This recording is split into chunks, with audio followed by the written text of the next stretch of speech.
Здравейте на всички! Днес ще си говорим за пробиотиците. Какво представляват, защо са важни и как могат да подобрят нашето здраве.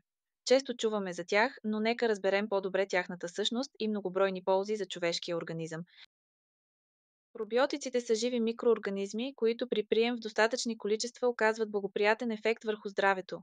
Най-разпространени са представителите на родовете Lactobacillus и Bifidobacterium, присъстващи в редица хранителни и фармацевтични продукти. Пробиотиците се прилагат при различни здравословни състояния. Те могат да бъдат полезни при диария, предизвикана от антибиотично лечение, както и при остра инфекциозна диария. Освен това, подпомагат облегчаването на симптомите при синдром на раздразненото черво и възпалителни чревни заболявания, а също така укрепват имунната защита при склонност към чести инфекции. Ползите от приема на пробиотици са многобройни. Те възстановяват чревната микрофлора след антибиотично лечение, подобряват храносмилането и намаляват подуването. Намаляват риска от диария, особено при пътувания. Освен това, имат имуномодулиращ ефект, стимулирайки производството на антитела и подобряват бариерната функция на червата.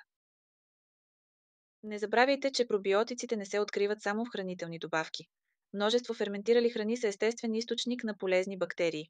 Киселото мляко, кефирът, киселото зеле и домашните туршии са отлични примери.